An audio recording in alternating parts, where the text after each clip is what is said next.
To another edition of Only in Illinois, the weekly video recap from Reboot, Illinois. I'm Madeline Dubeck. And I'm Matt Dietrich. And this week we thought we'd review the fall veto session, which ended on Thursday afternoon. We did not get anything done on tax breaks for Archer Daniels Midland or the merger between Office Depot and Office Max. We did not get anything done on pensions. That one got kicked down the road. But there is more talk of the possibility of getting closer to some sort of a compromise and perhaps returning before January.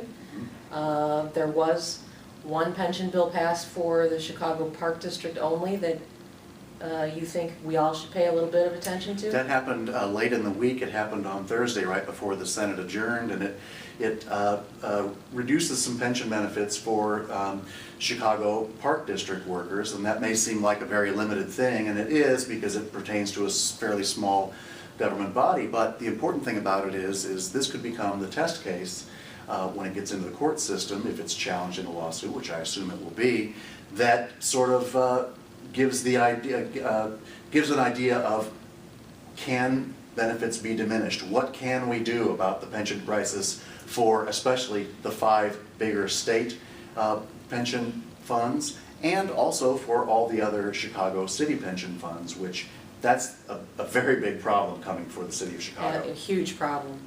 So very quickly, in a nutshell, it requires more in contributions from employees, more from taxpayers, raises and lowers retirement ages based on whether you're a new hire or an existing or already retired employee, and it cuts the annual cost of living in half or ties it to the rate of inflation. Right, which would, at this point, would cut it in half to go down to about from 3% automatic to the rate of inflation, which right now I believe is about 1.5%. Okay.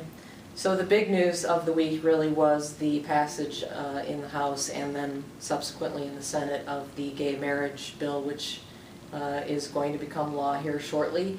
And you took a look at how that plays out as we head into election season. Right, and it's kind of a cynical way of looking at an issue that is extremely meaningful to a whole lot of people, but it is a reality that we're in the midst of a very important campaign for governor, and we have on one side, the Republican side, you have 4 candidates challenging for the Republican nomination in the March primary, and gay marriage has been a very troublesome issue for those candidates because, first, they need to win. They want to win that nomination in March so they can go on and challenge Governor Quinn in November. To do that, it's pretty well believed that they need to win that Republican vote. And we know that in primaries, those who turn out tend to be the most ideologically pure of the party. And as we saw in 2010, Bill Brady got the nomination, right, and he was very socially conservative. So they do not want to alienate the Republican voters by being seen as too liberal on a social issue like gay marriage.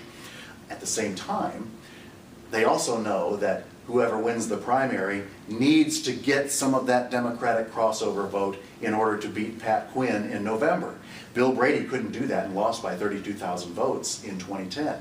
So the problem for the Republican candidates is, how do I make a strong enough anti-gay marriage stance now without totally alienating all that crossover vote that I'm going to need if I win? And we saw, it was very interesting to see the current senators, Kirk Dillard and Bill Brady, right, they both voted against it. They were on record voting against gay marriage, and they did it again when it came up on a concurrence vote. But they also took the extra step of making speeches at an anti-gay marriage rally, which was a defensive marriage rally, is how it was billed the week before. Right. It's going to be very hard to walk back from those kind of demonstrations should one of those emerge in the primary and in the general. Meanwhile, Bruce Rauner has avoided the question totally throughout the campaign. He wants it to come up for a referendum, which can't happen in Illinois. Treasurer Dan Rutherford, who voted for civil unions in 2010. He was the only Republican in the Senate who did that.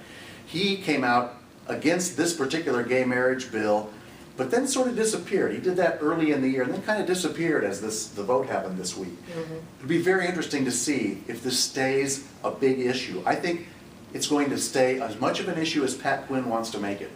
Well, and he certainly could, you know, I'm sure if he's smart, he'll get his hands on some videotape if he didn't have somebody there at that rally where Kirk Dillard and Bill Brady spoke. Exactly, And that could be an ad in the fall, so it really is kind of the same social issue minefield for Republicans that we've seen for many years now. So we'll see how it all plays out. That's it for this week's edition of Only in Illinois. We'll see you next time.